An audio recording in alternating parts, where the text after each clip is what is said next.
Dans cette vidéo, on va corriger l'exercice 3.2 sur la situation d'un ressort qui est posé verticalement et qui va osciller sous l'effet d'une masse qu'on va venir poser dessus. Donc la situation physique qui est considérée, c'est donc celle d'un ressort vertical et qui est disposé vers le haut verticalement. Donc vous avez un ressort qui est attaché sur le sol et au bout duquel on va venir poser ultérieurement une masse petit m. On va définir un axe des Z qui est un axe vertical vers le haut pour décrire le mouvement. On suppose que le ressort ne peut osciller que verticalement. Et donc dans la première question, donc là c'est un ressort de raideur K et de longueur à vide L0. Dans la première question, on va supposer qu'on ne met pas de masse au bout du ressort. Et évidemment, dans notre modélisation, le ressort il est supposé être de masse nulle. Voilà, donc on n'a pas mis de masse dessus, le ressort de masse nulle, donc il n'y a pas de masse du tout qui intervient dans le problème. Et on demande de justifier que la position d'équilibre de l'extrémité du ressort, c'est petit z égale à 0. Donc je vais simplement dire que je suis à l'équilibre, donc d'après ma deuxième loi de Newton. Je sais que la somme des forces doit être égale à 0. Il y a éventuellement le poids du ressort et le poids de ce qui est accroché au ressort, plus la force de rappel élastique doit être égale à 0, mais ici P est égal à 0 car M égale à 0. Ça veut donc dire que F doit être égal à 0 et la force de rappel élastique, on se rappelle que c'est moins K fois l'élongation, c'est-à-dire Z moins L0 fois le vecteur unitaire EZ vertical vers le haut. Donc pour que F soit égal à 0, ça me dit que Z doit être égal à L0. Donc dans le cas où je suis à l'équilibre et que j'ai rien posé sur l'extrémité haute là, du ressort, comme le ressort est de masse nulle et qu'il n'y a pas de masse posée dessus, il a une longueur qui est égale à sa longueur à vide. Donc la position de l'extrémité ici, ça va être tout simplement L0. Bon, pas de magie avec ça. Alors maintenant, on va supposer qu'on met une masse M. Donc on va poser une masse M qu'on va repérer par la position petit z et on demande de déterminer la position d'équilibre. Donc on a toujours une position d'équilibre, on va exploiter la deuxième loi de Newton.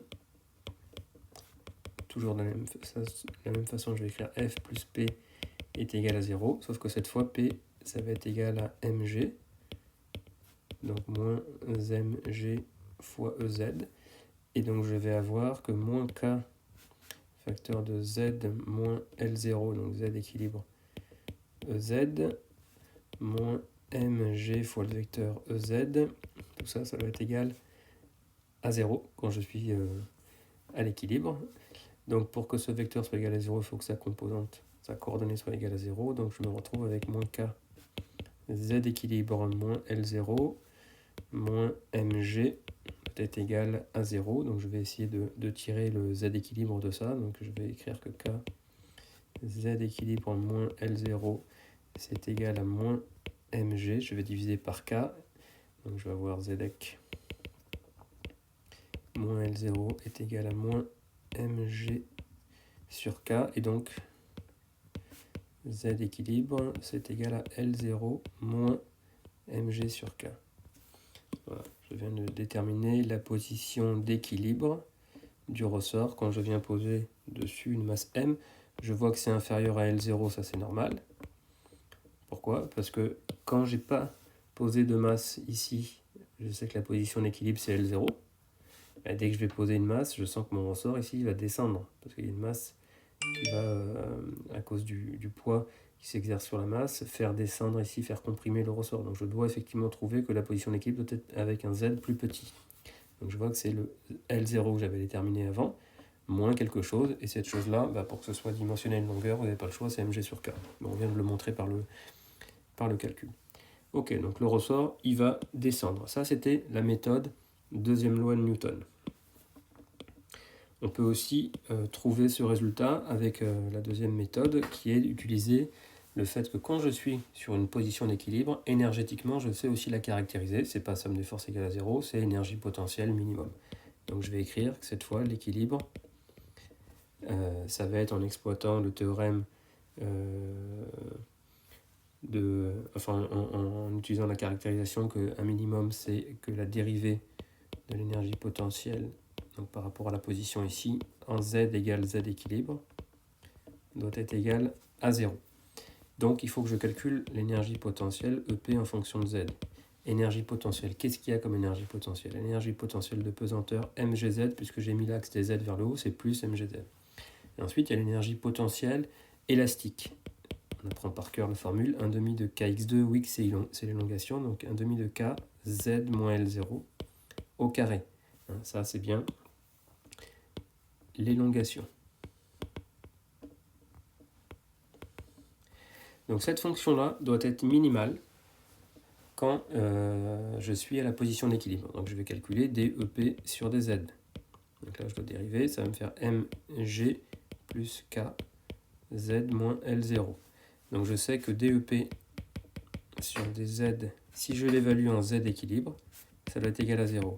Là, ça me dit mg plus k z équilibre moins L0 doit être égal à 0. De là, je tire exactement la même valeur de z équilibre. Ça va valoir L0 moins mg sur k. Voilà, j'ai retrouvé exactement le même résultat que ce que j'avais obtenu en utilisant la deuxième loi de Newton. Sauf que cette fois, vous voyez, au lieu de faire un bilan des forces, d'avoir des vecteurs, de regarder les coordonnées de ces vecteurs, là j'ai simplement eu l'énergie potentielle qui est une fonction scalaire et j'ai dû la dériver. Voilà, donc un calcul de dérivée à faire, mais vous n'avez pas de calcul vectoriel à faire. Donc l'approche avec l'énergie est souvent plus avantageuse, c'est-à-dire plus rapide. Donc là, comme vous voulez, pour la question 4, on vous demande quelle est la méthode la plus facile. Donc c'est comme vous le sentez.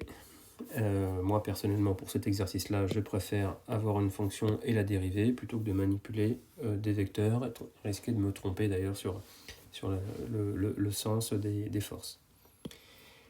Ok, alors ensuite méthode détermination de la dynamique. Là on avait déterminé la position d'équilibre. Si on veut déterminer la dynamique, c'est-à-dire on veut trouver le z de t, il faut qu'on cherche une équation différentielle qui est satisfaite par la fonction z de t. Donc pour ça, on va aussi utiliser dans la méthode 1 la deuxième loi de Newton. Donc ça va me dire que mz point ez est égal à la somme des forces. Donc m dv sur dt égale somme des forces extérieures. F plus P, donc là il va y avoir moins mg ez moins k z moins L0 fois le vecteur EZ. Bon, donc ça me dit que mz point doit être égal à moins mg moins k z moins L0. Je vais passer tout ce qui dépend de la fonction z de t à gauche, tout ce qui n'en dépend pas à droite. Donc mz point plus kz est égal à kl0 moins mg. Et je vais diviser par la masse. Donc je vais avoir z point plus k sur m z est égal à k sur m L0 moins g. Alors, et là, je vais introduire, parce que là, je tombe sur une équation différentielle linéaire d'ordre 2, de type oscillateur harmonique. Je vais donc introduire une grandeur qui m'intéresse, à savoir que ça va être dimensionné à du t-2. Je vais l'appeler oméga 0 carré. Donc, je vais pouvoir écrire z point plus oméga 0 carré z est égal à kl0 sur m moins g. Et là, si je mets le k sur m en facteur, je vais avoir L0 moins mg sur k. Alors pourquoi j'ai intérêt à l'écrire comme ça? Parce que là, je reconnais oméga 0 carré. Et là, je reconnais simplement z équilibre. Donc en fait, mon équation différentielle peut s'écrire sous forme un peu plus compacte. Z point plus oméga 0 carré z, ça c'est une fonction du temps, z de t, est égal à oméga 0 carré fois z équilibre, qui est une constante z équilibre. Donc j'ai bien une équation différentielle linéaire d'ordre 2 à coefficient constant. Elle n'est pas homogène. Il y a un second membre qui est constant. Comme le second membre est constant, je vais savoir résoudre sans problème. Ça, c'était la méthode utilisation de la deuxième loi de Newton. On peut aussi utiliser la méthode 2. Donc on va utiliser le théorème de la puissance mécanique. Ici, la dérivée de l'énergie mécanique par rapport au temps, ça doit être la somme des puissances des forces extérieures non conservatives. il n'y a pas de force extérieure non conservative, c'est égal à 0. Hein. Typiquement, c'est parce qu'il n'y a pas de frottement. Ça va être les forces non conservatives que vous allez considérer. C'est toujours les forces de frottement dans les exercices que vous aurez. Pas de frottement, énergie mécanique se conserve. Donc je n'ai plus qu'à exprimer que vaut l'énergie mécanique. C'est l'énergie cinétique plus l'énergie potentielle. J'avais déjà calculé l'énergie potentielle, donc j'ai juste à calculer l'énergie cinétique. 1,5 de mv2, 1,5 de mz point carré. Et ensuite, il va y avoir plus mgz plus 1,5 de kz moins L0 au carré. J'ai l'énergie mécanique en fonction de z. Je vais donc la dériver par rapport au temps, et non pas par rapport à z. Je la dérive par rapport au temps et écrire c'est égal à 0. Donc 0 doit être égal à DEM sur DT. Je dérive z point carré, ça va me faire mz point z point point, plus mg plus k facteur de z moins L0 fois z point. Je dois dériver z moins L0 au carré, c'est 2 fois z moins L0 fois la dérivée de z moins L0 qui vaut z point. Voilà, donc ça doit être égal, pardon, là j'ai oublié un z point, je dérive mgz par rapport au temps, donc c'est mgz point, est égal à 0, donc je vais avoir un z point là, un z point là et un z point là qui se simplifie, et je me retrouve avec mz point point plus mg plus kz moins kl0 est égal à 0. Donc je peux l'écrire sous la forme z point point plus oméga 0 carré z égale oméga 0 carré z équilibre, exactement comme tout à l'heure. Si vous divisez par la masse. Donc vous retrouvez exactement la même équation différentielle qu'avant.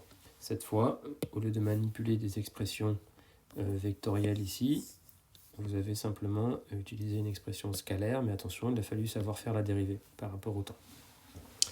Ok, je rappelle que là, pour l'application du théorème de la puissance mécanique, on a utilisé une dérivée par rapport au temps de l'énergie mécanique. Tout à l'heure, quand on cherchait la position d'équilibre, attention, on dérivait non pas l'énergie mécanique, mais l'énergie potentielle, et pas par rapport au temps, mais par rapport à la position z. D'accord ? Donc soit on fait DEP sur des z, c'est pour chercher le minimum et donc la position d'équilibre, soit on fait DEM sur des t, ça c'est pour chercher l'équation de la dynamique. Voilà. Donc solution la plus facile, comme vous le sentez. Moi, encore une fois, je préfère l'approche énergétique, puisque j'ai affaire à des quantités scalaires et j'ai juste à dériver.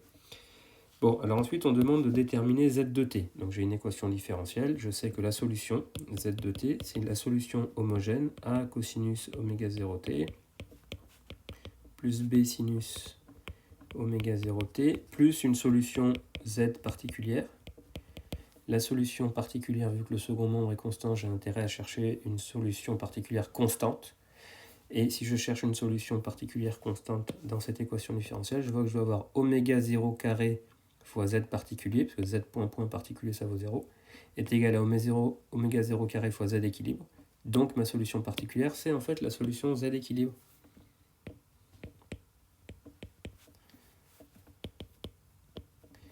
Voilà, super. Donc j'ai que finalement z de t, ça va être z équilibre plus grand A cosinus oméga 0t plus grand B sinus oméga 0t. Bon, donc on voit que ma solution z de t là, c'est une solution qui va osciller autour de z équilibre. Ça c'est plutôt assez satisfaisant. Il me reste à déterminer A et B en fonction des conditions initiales. A et B à déterminer avec les conditions initiales. Donc qu'est-ce qu'on me dit ? On me dit d'abord que z de t égale à 0 doit être égal à L0. Je pose la masse m en haut du ressort et ensuite sans vitesse initiale. Je vais d'abord traiter le fait que je pose en haut du ressort quand le ressort est d'abord à l'équilibre sans la masse dessus. Donc le z à l'instant t égale à 0, ça doit valoir L0. Donc ça me dit quoi ? Ça me dit que z équilibre plus grand A doit être égal à L0. Je vais mieux écrire. Ok, donc grand A, c'est L0 moins Z équilibre. On se rappelle de l'expression de Z équilibre, c'était L0 moins mg sur K. L0 moins L0, 0, moins plus, donc il va rester mg sur k. Ok, j'ai trouvé la première constante qui est grand A. Ok, donc je sais que mon z de t, c'est finalement z équilibre plus mg sur k cosinus oméga 0t. Et il me reste encore une constante indéterminée, grand B sinus oméga 0t. C'est normal qu'il me faille deux conditions initiales, puisque c'est une équation différentielle d'ordre 2, deux constantes d'intégration, deux conditions initiales pour déterminer les deux constantes d'intégration. Je sais que z point de t égale à 0 doit être égal à 0. D'accord? Parce qu'on lâche sans vitesse initiale la masse m au niveau de l'extrémité supérieure du ressort. Donc il faut que je calcule z point de t. Z point de t, ben, j'ai l'expression au-dessus de z de t, donc je vais devoir dériver zec, si je dérive par rapport au temps, ça fait 0. Je dérive un cosinus oméga 0t et un sinus oméga 0t, donc ça va me faire moins mg sur k oméga 0 sinus oméga 0t plus b oméga 0 cosinus oméga 0t. Je dois écrire que z point de t égale à 0 doit être égal à 0, donc ça va disparaître automatiquement, le sinus il s'annule en 0, il va me rester b oméga 0. Donc ça me dit que b oméga 0 doit être égal à 0, donc b doit être égal à 0. Ah, ça c'est bien, ça me tue la deuxième constante. Je me retrouve donc finalement avec un z de t qui va valoir z équilibre plus mg sur k cosinus oméga 0t. Voilà la solution générale de mon problème que je vais donc pouvoir tracer en fonction du temps. Donc je sais que c'est une fonction cosinus, donc sinusoïdale. Ça va osciller autour d'un certain z équilibre. Donc je vais mettre ici z équilibre. Et ensuite, ça va faire donc un cosinus. Je dois partir en t égale à 0 de L0. Donc je pars de L0 qui est ici. Voilà. Et ensuite, je vais donc osciller autour de z équilibre. Voilà. Donc j'ai une fonction sinusoïdale qui va osciller autour de la position z équilibre, avec ici une amplitude. La différence entre L0 et z équilibre, c'est mg sur k. Donc on a donc une amplitude de mg sur k autour de z équilibre. C'est ce qu'on voit ici, là. L'amplitude du cosinus, c'est mg sur k. On voit que si jamais je pose une masse trop grande, je peux même ici taper z égale à 0. Donc le ressort peut se comprimer tellement qu'il va toucher éventuellement le sol. D'accord ?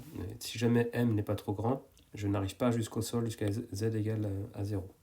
Et je vais osciller avec une période qu'on me demande de calculer dans la dernière question. T égale à 2pi sur oméga 0. Donc c'est 2pi racine de m sur k. Voilà. Cette période, je la vois ici. Grand T. C'est 2pi racine de m sur k. Et voilà pour cet exercice.